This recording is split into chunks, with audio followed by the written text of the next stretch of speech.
السلام علیکم دوستو، آج کی یہ کہانی سننے سے پہلے ایک بات یاد رکھیں، یہ کوئی فرضی قصہ نہیں، یہ کوئی فلمی سکرپٹ نہیں، بلکہ ایک حقیقی واقعہ ہے جو پاکستان کے ایک خاموش اور پرسکون گاؤں میں پیش آیا۔ کہانی شروع ہوتی ہے سن 2018 میں، پنجاب کے ایک چھوٹے سے گاؤں میں، جہاں رات ہوتے ہی سناٹا چھا جاتا تھا۔ وہاں ایک پرانا گھر تھا۔ لوگ کہتے تھے کہ اس گھر میں کوئی نہیں رہتا، لیکن حقیقت اس سے کہیں زیادہ خوفناک تھی۔ اس گھر میں رہتا تھا اکرم، عمر تقریباً 35 سال۔ اکرم ایک خاموش، کم گو اور اکیلا شخص تھا۔ دن میں مزدوری کرتا اور رات کو سیدھا گھر آ جاتا، کسی سے زیادہ بات نہیں کرتا تھا۔ گاؤں والوں کو اس کی ایک عادت بہت عجیب لگتی تھی، وہ ہر رات ٹھیک 12 بجے گھر کی تمام بتیاں بند کر دیتا، حتیٰ کہ موبائل بھی۔ ایک رات گاؤں کے ایک لڑکے نے دیکھا کہ اکرم کے گھر سے عجیب سی آوازیں آ رہی ہیں، جیسے کوئی رو رہا ہو یا شاید چیخ رہا ہو۔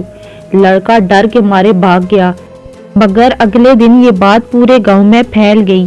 چند دن بعد رات کے وقت گاؤں کے کتے زور زور سے بھونکنے لگے۔ لوگوں نے دیکھا کہ اکرم کے گھر کے دروازے کے باہر مٹی میں ننگے پاؤں کے نشان تھے، لیکن مسئلہ یہ تھا کہ وہ نشان دروازے کی طرف نہیں بلکہ گھر سے باہر نکل رہے تھے۔ اگلی صبح اکرم کام پر نہیں گیا۔ شام تک جب وہ نظر نہیں آیا تو گاؤں کے 2-3 افراد اس کے گھر گئے۔ دروازہ اندر سے بند تھا۔ کافی آواز دینے کے بعد بھی کوئی جواب نہ ملا۔ آخر کار دروازہ توڑا گیا، اور جو منظر اندر تھا وہ دیکھ کر سب کے رونگٹے کھڑے ہو گئے۔ کمرے کی دیواروں پر خون کے نشان تھے، فرش پر بکھرے ہوئے کاغذ جن پر کچھ عجیب علامتیں بنی ہوئی تھیں۔ ایک کونے میں موم بتیاں، جلی ہوئی اگر بتی اور درمیان میں ایک پرانی سی تصویر۔ وہ تصویر اکرم کی بیوی کی تھی، جو 2 سال پہلے ایک حادثے میں مر چکی تھی۔ پولیس کو بلایا گیا۔ جب پولیس نے مزید تفتیش کی تو ایک خفیہ کمرے کا دروازہ ملا جو الماری کے پیچھے چھپا ہوا تھا۔ جیسے ہی دروازہ کھولا گیا، وہاں اکرم بیٹھا تھا، زندہ، مگر اس کی حالت ایسی تھی جیسے وہ اس دنیا کا ہی نہ ہو۔ وہ مسلسل ایک ہی بات دہرا رہا تھا، وہ آتی ہے ہر رات، میں نے وعدہ کیا تھا۔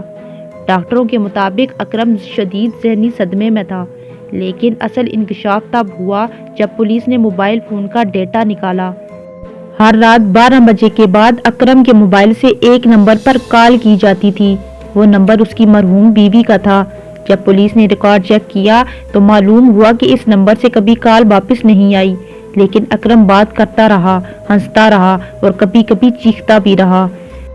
گاؤں والوں کا کہنا ہے کہ آج بھی اس گھر کے پاس سے گزریں تو رات 12 بجے کسی عورت کے رونے کی آواز آتی ہے۔ اکرم کو ذہنی اسپتال منتقل کر دیا گیا، مگر وہ چند ماہ بعد وہاں مر گیا۔ اس کے آخری الفاظ تھے، وہ مجھے لینے آئی تھی۔ دوستو، یہ کہانی سچی ہے یا محض اتفاق، اس کا فیصلہ آپ خود کریں گے۔ اس طرح کی مزید حقیقی اور سنسنی خیز کہانیاں سننے کے لیے چینل کو سبسکرائب ضرور کریں۔